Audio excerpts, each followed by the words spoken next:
sebelum kita akan memulai perkuliahan kita, saya akan mau menyampaikan dulu ke teman-teman semuanya di dalam rencana pembelajaran kita ke depan. Jadi di dalam rencana pembelajaran kita di mata kuliah akuntansi manajemen ini, kebetulan teman-teman ada di semester 3 ini ya. Jadi di sini ada beberapa capaian pembelajaran prodi yang ingin saya harapkan di dalam teman-teman ingin di selama perkuliahan ini tadi. Kemudian ada juga capaian pembelajaran mata kuliah ya, yang di sini saya inginkan teman-teman adalah pembelajaran di mata kuliah ini teman-teman bisa menguasai dari apa itu standar kompetensi seorang akuntan, dan juga di sini diharapkan selain teman-teman itu memahami tentang kompetensi dari akuntan itu sendiri, teman-teman semuanya memiliki wawasan dan juga sikap profesional di dalam pelaksanaan di keseharian profesi akuntan. Oke, teman-teman semuanya, di sini nanti selama kita kemarin sudah perkenalan ya, jadi di sesi yang berikut ini yaitu kita akan mulai materi di sini pertemuan yang kedua. Di pertemuan kedua ini kita akan membahas tentang materi di pertemuan yang pertama ya. Mohon maaf. Jadi yang di pertemuan pertama materinya yaitu kita akan memahami secara konsep daripada akuntansi manajemen itu sendiri, dan kemudian seberapa penting sih akuntansi manajemen dalam pengambilan suatu keputusan, dan juga peranan daripada kode etik di dalam bidang akuntansi manajemen. Dan nanti di dalam akuntansi manajemen ini kita akan ada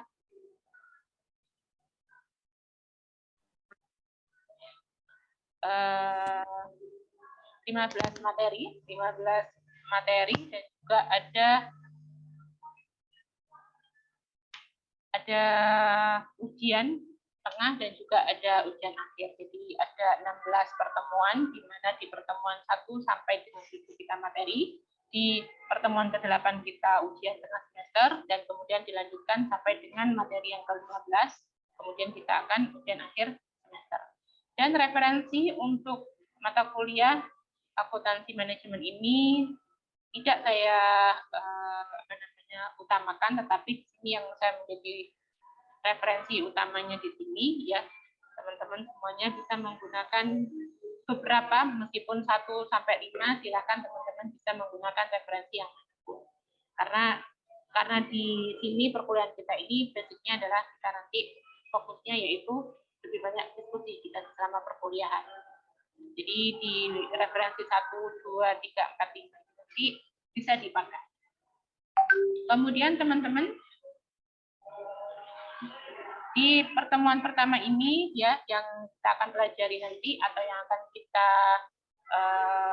saya sampaikan tentang topik materi yang akan saya sampaikan tadi, yang sudah saya jelaskan ada 3 materi topik utama yang akan kita bahas, di mana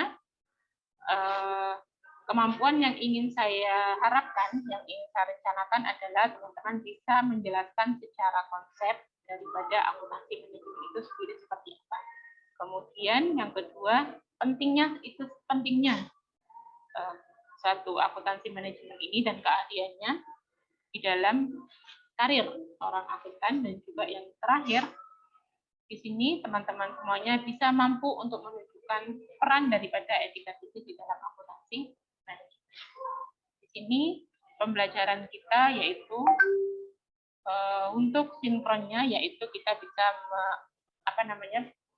mempelajarinya karena kebetulan ini kita secara daring, yaitu kita menggunakan media Google Meet dan juga menggunakan Zoom ya, dan juga nanti dilanjut dengan menggunakan tanya jawab. Asinkronnya di sini nanti ada beberapa yang nanti teman-teman akan bisa dilihat di dalam Elin ya, terkait tugas-tugasnya untuk menambah bobot mata kuliah kita di pertemuan pertama.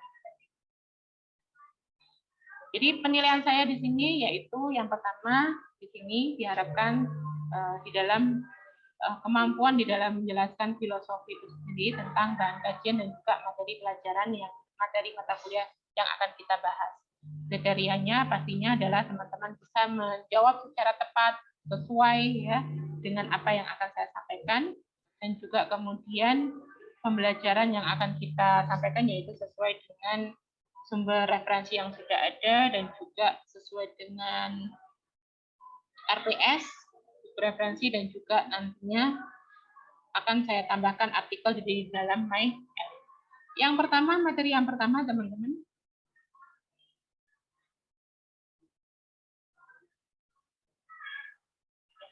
Yang pertama yaitu tentang konsep-konsep dasar daripada akuntansi manajemen itu sendiri. Ya, di sini konsep secara dasar dalam akuntansi manajemen itu sendiri adalah ada istilah, ada pepatah teman-teman menyatakan bahwa accounting is business language. Yang dimana adalah akuntansi ini mempunyai suatu kepentingan yang luar biasa. Di sini dikatakan bahwa akuntansi sebagai bahasa bisnis. Mengapa bisa dikatakan demikian? Karena di dalam akuntansi ini tadi, segala sesuatu yang kita pelajari, yang kita sudah teman-teman pelajari di 1-2 tentang akuntansi itu sendiri, tentang ilmu akuntansi itu sendiri, di dalam akuntansi manajemen ini sendiri, teman-teman, kenapa dikatakan penting? Dikatakan sebagai bahasa bisnis. Ini ngulang lagi ya, Mbak?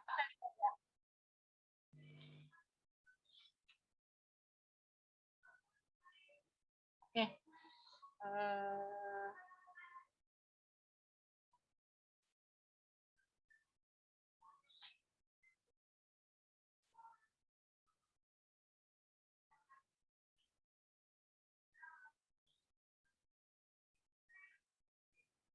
Ini teman-teman tentang akuntansi dikatakan sebagai bahasa bisnis, yaitu dikatakan sebagai bisnis karena akuntansi sendiri adalah sebagai suatu alat. Alat untuk apa? Alat yang dipakai untuk para manajer, para pimpinan untuk mengkomunikasikan segala ide, segala pikiran yang ada di dalam lingkup mereka masing-masing kepada atasan maupun bawahan dan juga kepada sesama rekannya, sesama manajer lain dan juga kepada stakeholder yang lainnya atau pihak luar.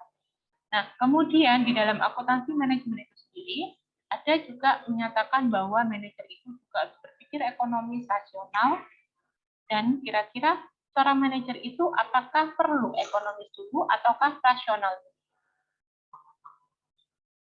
Jadi di sini manajer itu tidak akan mungkin bisa berpikir secara ekonomi rasional jika mereka tidak mempunyai alat untuk digunakan berpikir. Maknanya apa? Nah, tadi dikatakan bahwa akuntansi itu sebagai bahasa. Dan kemudian di sini seorang manajer, seorang pimpinan suatu divisinya masing-masing ini harus mempunyai pikiran yang secara rasional, juga pikiran yang ekonomis. Nah, sebelum kita bisa mempunyai pikiran yang rasional, berarti harus ada data, harus ada informasi, harus ada laporan yang bisa kita pakai kita untuk berpikir dan sebelum kita untuk memberikan keputusan. Nah, kemudian di akuntansi manajemen itu sendiri, teman-teman, ada beberapa model operasional sistem informasi di dalam akuntansi manajemen. Di sini ada masukan, ada proses, dan juga ada output-nya pasti. Masukan di sini, jadi semua kegiatan ekonomi, semua peristiwa ekonomi itu adalah merupakan inputan daripada model operasional sistem informasi ini di dalam suatu accounting keseluruhan. Kemudian kita masukkan prosesnya dalam apa? Bisa mulai dari pengumpulan, kita bisa mulai mengukur, kemudian kita save data itu sendiri. Setelah kita save data, kita analyze, kita lakukan analisa, dan kalau kita sudah analisa, kita mulai nih, ya. Kemudian kita laporkan dan juga kita kelola. Nah, seperti definisi daripada akuntansi sendiri ya, teman-teman, mulai dari mencatat sampai dengan melaporkan. Kemudian yang output-nya adalah setelah data-data peristiwa ekonomi, kegiatan yang ada di dalam suatu korporat, di dalam suatu entitas ini tadi kita proses, output-nya otomatis, output-nya nanti adalah yang berupa keluaran. Keluaran di sini yaitu bisa berupa laporan khusus Laporan khusus itu apa? Misalkan tentang per produk masing-masing. Laporan khusus tentang misalkan informasi SDM. Laporan khusus tentang apa? Misalkan tentang pengelolaan keuangan. Kemudian juga keluaran yang mungkin kita bisa tahu dari proses itu tadi, yang proses tadi tentang biaya produk itu sendiri. Kemudian biaya pelanggan yang mungkin kita akan keluarkan. Ada juga basically anggaran dari data-data masukan tadi. Jadi kita sudah melakukan transaksi, misalkan secara berulang, kita bisa melakukan atau kita bisa menganalisa, kita bisa membuat evaluasi. Nah, next berikutnya kita bisa membuat anggaran dari sebelum kita melakukan suatu kegiatan produksi misalkan. Dan kalau misalkan sudah kita lakukan selama proses produksi itu tadi, kira-kira berupa laporan kinerja masing-masing, misalkan bagian SDM melaporkan bagian SDM-nya, bagian produksi berarti akan melaporkan laporan kinerja tentang produksi. Dan yang pasti dari kesemuanya itu sendiri adalah dari output ini, yaitu ada teman-teman dikatakan sebagai komunikasi pribadi. Jadi di sini ada kata-kata komunikasi pribadi. Apa yang bisa kita komunikasikan? Jadi masing-masing tadi ini tadi, masing-masing output, mulai dari laporan khusus, mulai dari biaya produk, biaya pelanggan, anggaran, dan lain sebagainya. Ini kita sebagai gunakan, kita sebagai alat ya untuk komunikasi. Komunikasinya misalkan ya, di bagian produksi pasti akan membutuhkan data siapa aja sih yang akan masuk, siapa aja sih yang akan masuk ke dalam masuk ke tenaga kerja saya. Dan kemudian teman-teman akan memilah kira-kira siapa sih yang akan nanti berhubungan langsung. Saya membutuhkan di shift pagi itu berapa, di shift malam berapa. Kemudian berikutnya yaitu misalkan kalau misalkan saya akan memproduksinya ini di periode ini, di bulan pertama, kemudian kita sudah lihat laporan di bulan kedua, ya setelah kita lihat laporan di bulan pertama, sebelum kita akan menentukan laporan apa kegiatan yang ada di bulan kedua, pastinya kita akan mereview dulu di kegiatan yang sebelumnya. Nah, kita akan menambah produksi kita, ataukah kita stagnan, ya kita akan memproduksi dengan jumlah yang sama, atau kita bahkan menambah jumlah produksi, bisa menambah atau mengurangi atau sama. Ini dilihat dari mana? Dan ini pentingnya adalah komunikasi tadi. Pentingnya data-data yang keluar dari masing-masing manajer tadi. Ya ini yang akan kita pelajari ke depan. Tentang perihal apa saja yang nantinya bisa digunakan ujungnya nanti laporan kinerja ini sebagai alat komunikasi pribadi.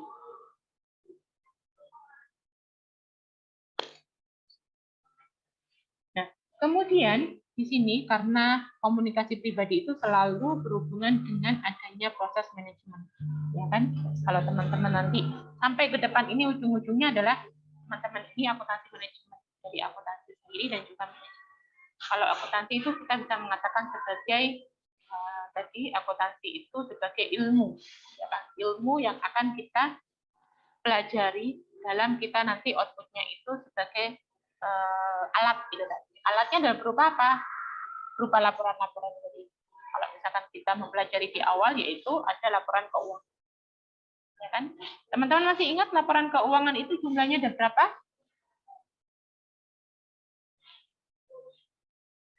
Mbak Nur Hidayah, masih ingat jumlah laporan keuangan ada berapa?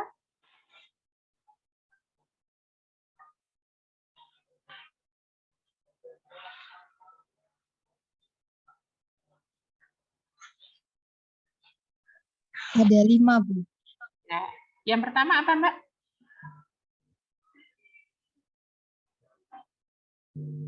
Laporan perubahan modal. Ya. Kemudian?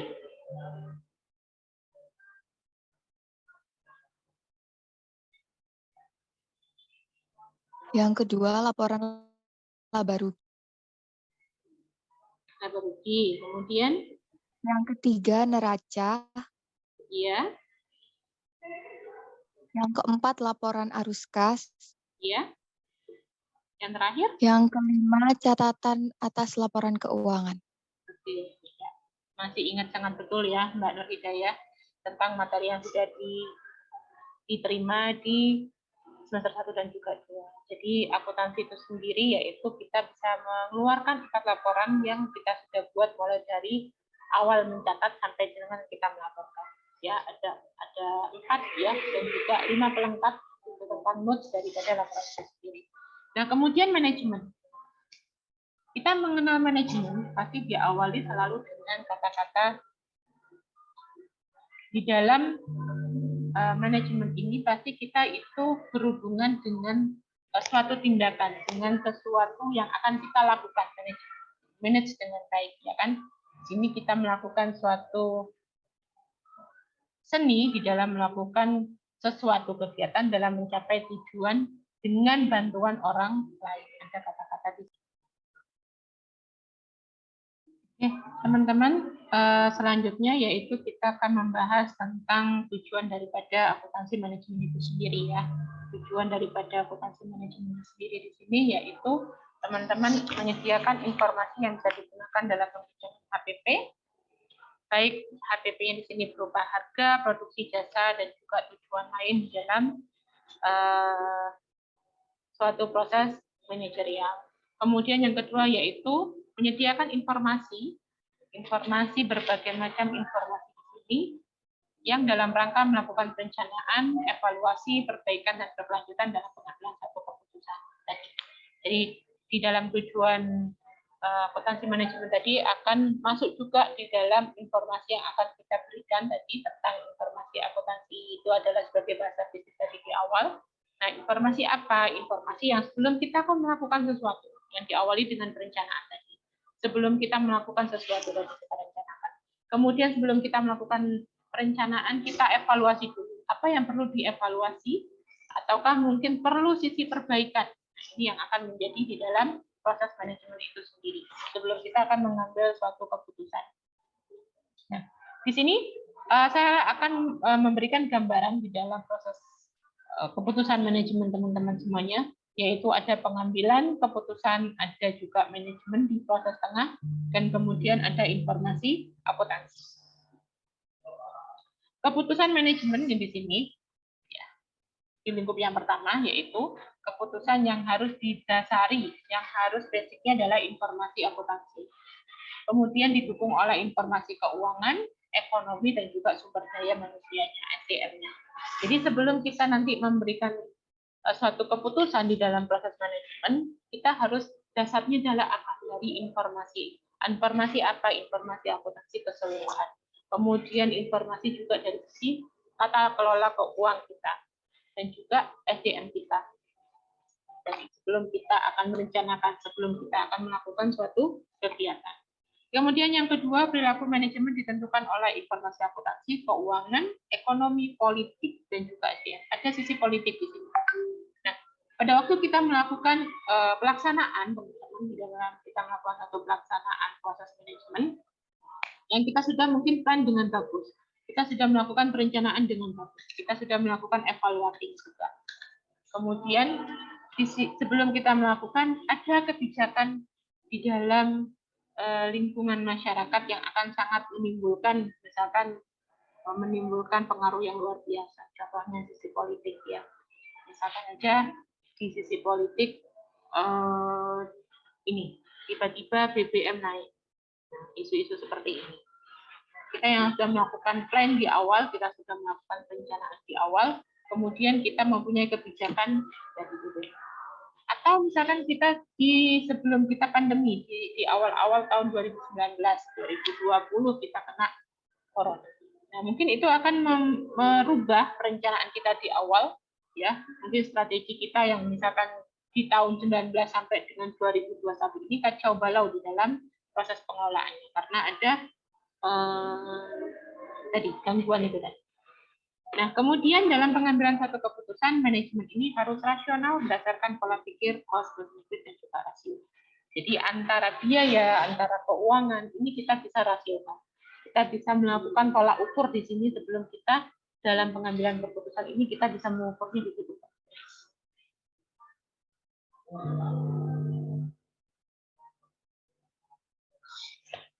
Jadi di sini suatu akuntansi manajemen dalam suatu sistem informasi yang dikeluarkan oleh akuntansi manajemen di sini, yaitu peran utamanya yaitu pastinya untuk menyediakan informasi dalam memudahkan kita sebelum kita mau mengambil keputusan. Keputusan hal apapun, karena tadi disampaikan bahwa komunikasi pribadi, komunikasi antar divisi, komunikasi antar peran itu tadi sangat penting. Komunikasinya menggunakan apa? Menggunakan alat-alat itu tadi. Alatnya apa? Yaitu laporannya dari masing-masing divisi. Belum mengambil keputusan secara menyeluruh. Nah, di sini teman-teman perbandingan di dalam akuntansi manajemen dan juga akuntansi keuangan ya, yang teman-teman sudah pelajari di dalam akuntansi keuangan itu sendiri.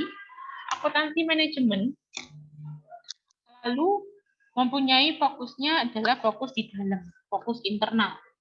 Kenapa dikatakan fokusnya internal tadi? Sebelum kita ingin mau memproduksi suatu produk, fokusnya.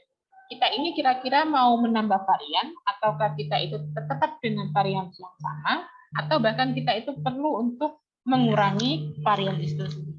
Nah, di sini pentingnya akuntansi manajemen. Nanti kita akan mempelajari semuanya di sini. Ya kan? Kemudian ada juga di dalam akuntansi keuangan ini juga sama, fokus. Fokusnya dari sisi apa? Kalau kita sudah pelajari bahwa akuntansi keuangan ini ada namanya stakeholder. Stakeholder itu selain internal yang butuh informasi suatu keuangan perusahaan, pastinya selain internal juga penting ya dari sisi karyawan itu semuanya. Tapi eksternal juga sangat memerlukan. Contoh pemerintah, contoh dari segi pajaknya. Kemudian seseorang yang ingin membeli saham di dalam suatu corporate juga penting di fokus eksternalnya tadi. Lihatnya dari mana? Dari naik turunnya, fluktuatifnya, laporan laba rugi. Kemudian kalau akuntansi manajemen ini tidak ada aturan yang mengikat.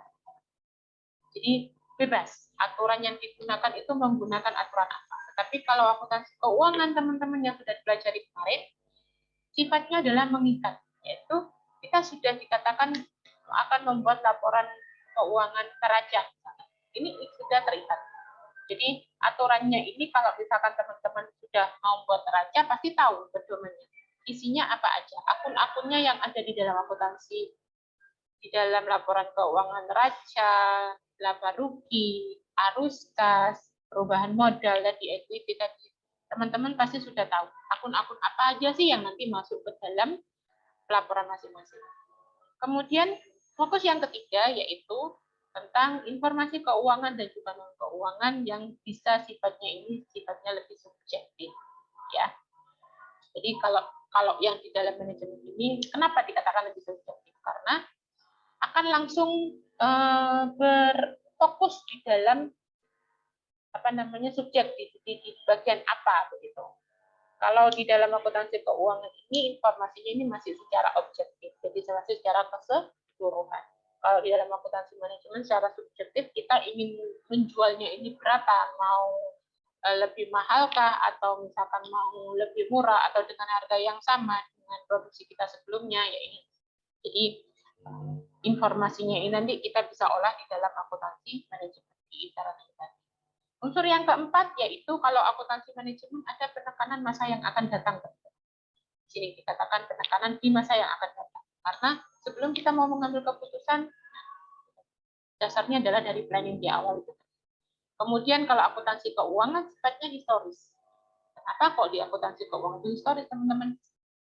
Kita ingat bahwa kalau kita ingin melaporkan suatu laporan keuangan, pastinya ya diawali dengan misalkan 1 Januari, diakhiri sampai dengan per 31 Desember. Yang kita laporkan di per 31 Desember. Tapi kita melaporkannya mulai dari awal tahun per 1 Januari. Makanya di dalam akuntansi keuangan itu selalu orientasinya adalah historis. Bagaimana sih pengelolaan keuangan kita, kinerja kita bagaimana?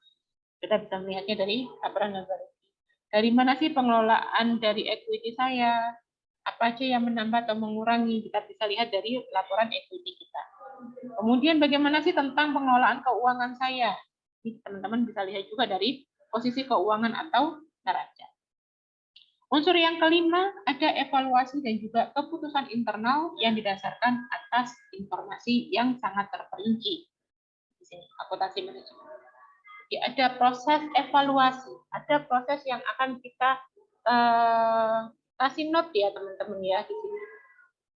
Jadi evaluasi, selalu kita evaluasi dari kegiatan yang sebelumnya. Sudah ada laporan yang kemarin, sudah ada proses produksi yang kemarin, sebelum kita melakukan proses produksi berikutnya, selalu kita akan melakukan suatu evaluasi. Apa yang misalkan nanti berubah, apa yang misalkan nanti harus kita pikirkan, dan lain sebagainya. Sebelum nantinya di dalam suatu internal ada suatu keputusan. Kalau akuntansi keuangan, pastinya secara menyeluruh yang akan kita sampaikan ya teman-teman ya, informasinya menyeluruh. Dan kemudian di unsur yang terakhir, kalau akuntansi manajemen yaitu multidisiplin, ya, disiplin ilmu yang kita bisa pakai dari sisi psikolog kita bisa, dari sisi sosial bisa, ya. Tapi kalau akuntansi keuangan kita tidak bisa. Namanya akuntansi laporan akuntansi ya saklek, ya, sesuai dengan standar akuntansi keuangan. Kita mau menghitung piutang sesuai dengan SAK, BSAK tentang piutang. Kita mau misalkan menilai tentang persediaan inventory kita, ya kita bisa lihat standarnya seperti apa, lihat di BSAK tentang standarnya inventory atau persediaan. Ya. Kemudian teman-teman semuanya di sini, di dalam akuntansi manajemen itu tadi, yang nantinya nanti juga akan kita pelajari di pertemuan yang berikutnya, ya, ada output daripada akuntansi manajemen itu sendiri. Yang pertama yaitu dari informasi akuntansi secara penuh, kemudian ada informasi yang secara diferensial atau terpisah-pisah, dan juga yang terakhir ada dari informasi pertanggungjawaban. Kalau secara penuh berarti kita akan full, kita akan fokuskan ke informasi yang secara menyeluruh. Diferensial ya per bagian, per part itu tadi kita bisa melakukan daripada pelaporan kinerja masing-masing. Informasi pertanggungjawaban ada beberapa yang harus kita pertanggungjawabkan. Biasanya di sini pertanggungjawaban itu ada dibagi menjadi 4 kegiatan, 4 pusat activity. Pusat yang pertama yaitu pusat biaya. Biasanya yang menjadikan pusat biaya di sini yaitu departemen produksi atau divisi produksi. Yang kedua yaitu ada pusat pendapatan. Nah, kalau pendapatan berarti fokusnya siapa yang mempunyai tanggung jawab penuh, yaitu divisi marketing atau pemasaran. Kemudian ada juga pusat laba. Siapa yang bertanggung jawab? Yaitu departemen produksi maupun departemen pemasaran juga mempunyai peranan penting ya. Dan juga yang terakhir ada pusat investasi, departemen riset dan juga pengembang. Perlu adanya litbang di sini. Jadi di sini nanti secara menyeluruh setelah pertemuan pertama nanti di pertemuan kedua, ketiga, keempat dan seterusnya sesuai dengan RPS yang sudah saya sampaikan. Nantinya ada beberapa peran di dalam akuntansi manajemen teman-teman. Yang pertama yaitu kita bisa menentukan harga pokok produksi yang tepat, yang sesuai dengan apa yang akan kita lakukan. Yang kedua yaitu ada tentang analisa. Analisa dari mana? Tentang sisi cost, volume, dan juga profit yang akan kita inginkan. Kemudian ada yang ketiga perannya yang utama yaitu ada relevan, biaya relevan dalam pengambilan keputusan. Kemudian yang sangat tidak kalah penting yang akan kita nanti pelajari ke depan, teman-teman bisa menentukan sih berapa harga jualnya dari proses produksi, atau teman-teman kalau punya usaha, saya mau jualnya itu berapa per produknya. Nah, ini. Di poin yang kelima, peran daripada akuntansi manajemen tentang penanaman modal, dan juga ada pengendalian manajemen, harga transfer, dan yang terakhir menggunakan balance scorecard. Nah, ini peran daripada akuntansi manajemen secara menyeluruh, yang nanti akan saya secara parsial ya masing-masing nanti di beberapa pertemuan kita sampai dengan pertemuan yang terakhir sebelum dengan UAS ya. Oke, teman-teman di sini sebelum nanti selesai nanti teman-teman ada waktu di Elin akan saya share tadi sudah tentang tugas individu masing-masing, silakan menjawab daripada diskusi yang sudah saya berikan. Sebelum daripada itu silakan teman-teman di sini mungkin ada yang mau menanggapi materi yang sudah saya berikan, silakan kasih nama dan apa yang mau ditanyakan.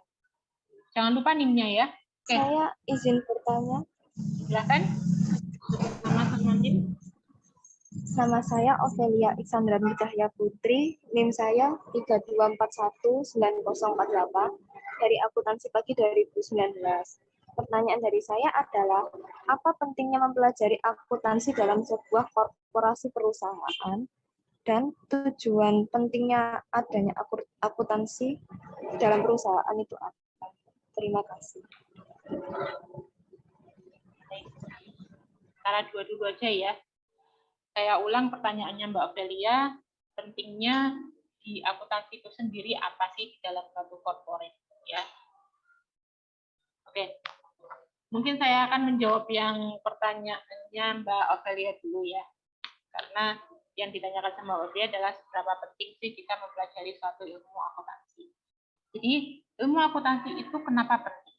Ya, karena di dalam suatu corporate, di dalam suatu entitas, di dalam suatu organisasi, hal apapun, di bidang apapun, pasti akan membutuhkan bantuan daripada orang ekonomi. Bantuannya dalam bentuk apa?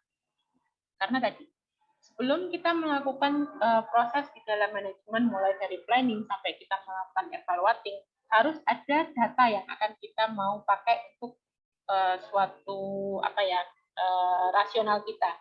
Kita mengatakan saya ini jualan sekarang ini itu menguntungkan atau rugi sih. Nah, lihatnya dari mana teman-teman? Tahunya adalah dari beberapa kegiatan transaksi bisnis yang sudah kita lakukan, ya kan? Misalkan aja kita sudah melakukan transaksi penjualan selama 1 bulan, segala kegiatan ekonomi yang sudah kita lakukan, segala aktivitas bisnis yang sudah kita lakukan, mulai beli bahan baku, jualan, kemudian saya bayar orang, kemudian ada pesanan lagi dan seterusnya. Sampai dengan nanti saya misalkan 1 bulan. Kira-kira saya mau menilai kegiatan saya ini menguntungkan atau tidak, lihatnya dari mana? Kita bisa mengatakan rasionalnya jawaban kita itu tadi, kita katakan makanya akuntansi itu sebuah business language. Business language-nya itu dari mana? Bahasa bisnisnya itu di mana? Yaitu dari pelaporan yang kita lakukan. Misalkan aja kita mengatakan untung. Untungnya dari mana? Dari proses penjualan kita itu selama 1 bulan berapa dengan biaya yang sudah kita keluarkan. Nah, di situ kita tahu, ya kan, untung atau rugi. Jadi pentingnya akuntansi itu di dalam segala kegiatan itu sangat penting. Agar apa? Supaya tahu ukurannya kita itu di mana, gitu. Jadi segala kegiatan ya Mbak ya, gitu. Sangat penting sekali akuntansi. Gimana Mbak Ovelia? Ada tanggapan? Terima kasih Bu, sudah jelas Bu. Oke, jadi teman-teman semuanya, kalau tadi misalkan ada mempertanyakan tentang seberapa penting akuntansi itu sendiri, kemudian ada akuntansi itu sebagai peramalan masa depan. Nah, ini yang saya ingin tanyakan ke teman-teman nih. Berarti kalau yang kita tadi simbol di awal tadi akuntansi seperti itu, kira-kira ya peran utamanya ya akuntansi manajemen itu sendiri secara real yang kita bisa rasakan ya di dalam di segala kegiatan ekonomi ya, segala lingkup bisnis. Kira-kira kalau teman-teman bisa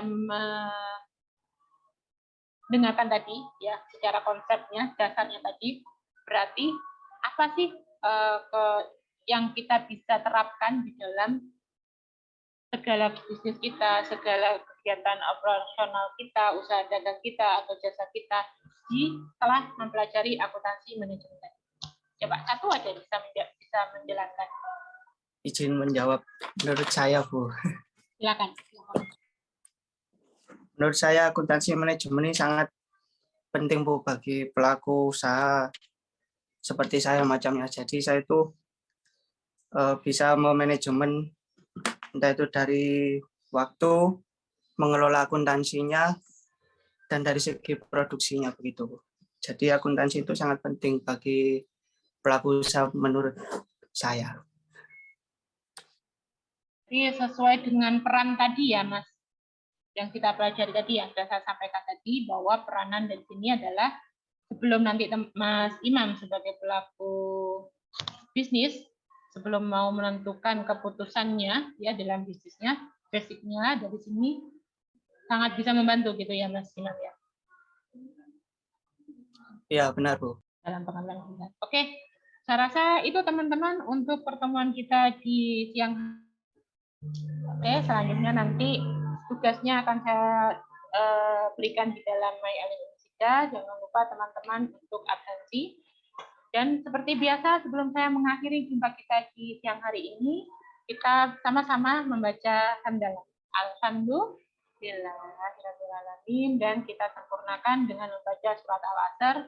Bersama-sama silakan di-unmute dan membaca surat Al-Asr. Bismillahirrahmanirrahim. Sama-sama kita baca.